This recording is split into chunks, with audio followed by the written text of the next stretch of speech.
Pengine umesikia sana kuhusu neno tarifu na ukashindwa kuelewa lina maana gani hasa leo.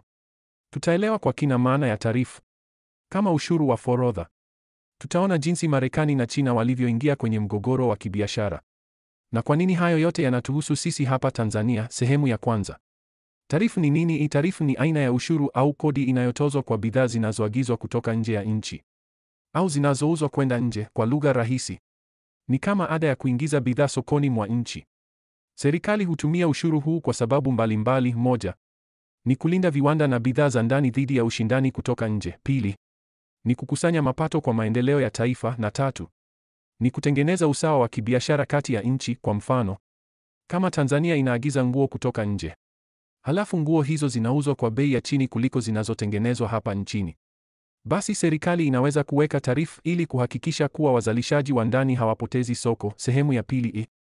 Tuangalie vita ya kibiashara kati ya Marekani na China. Marekani na China wameingia kwenye mvutano mkubwa wa kibiashara. Marekani ilichukua hatua kadhaa kali ambazo zimesababisha hali ya sintofahamu kwenye biashara ya dunia nzima. Hapa kuna hatua kuu 4 ambazo Marekani ilichukua dhidi ya China. Moja, kupandisha tarifu kwa bidhaa kutoka China. Marekani iliongeza kiwango cha ushuru kutoka 104% hadi 125% kwa bidhaa mbalimbali za China kama vile elektroniki, mashine na bidhaa za chuma. Sababu iliyopewa ni kulinda viwanda vya Marekani na kupunguza utegemezi wa bidhaa kutoka China. Mbili, kufuta sheria inayoitwa de minimis rule kwa bidhaa kutoka China. Hapo awali, bidhaa ndogo zenye thamani ya chini ya dola 800 zingeingia Marekani bila kulipiwa ushuru, lakini sasa bidhaa hizo kutoka China zinatozwa ushuru wa 90% au ada ya dola 75. Hii imeathiri majukwaa ya biashara mtandaoni kama Temu, Shein na AliExpress ambayo yalikuwa yakiuza bidhaa nafuu kwa wateja wa Marekani. Tatu,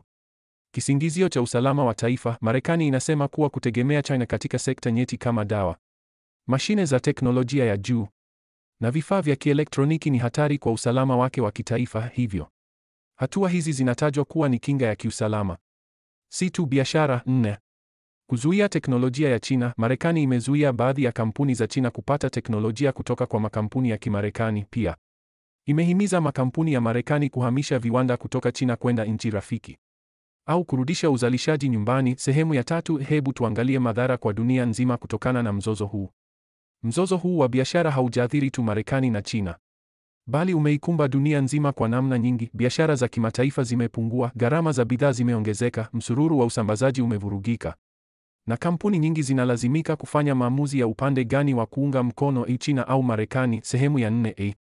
Je, Tanzania inahusikaje? Unaweza kufikiri Tanzania haina uhusiano wowote na mgogoro huu, lakini ukweli ni kwamba tunaathirika, na athari hizo ni halisi. Moja, ushindani usio wa haki kwa viwanda vya ndani. Bidhaa nyingi kutoka China zinaweza kuelekezwa Afrika zikiuzwa kwa bei ya chini sana ili kufidia soko la Marekani walilolipoteza. Hili linaweza kuwa viwanda vya Tanzania ambavyo haviwezi kushindana kwa bei na uzalishaji wa China. Mbili, kupoteza soko la bidhaa za Tanzania. Wakati nchi kubwa kama China na Marekani zinawekeana vikwazo, uwezo wao wa kununua mazao kutoka nchi zinazoendelea hupungua. Hii inaathiri wakulima wa kahawa, chai, pamba na mazao mengine yanayouzwa nje ya nchi. Tatu, kushuka kwa uwekezaji wa nje. Wawekezaji wengi hutafuta mazingira tulivu ya biashara.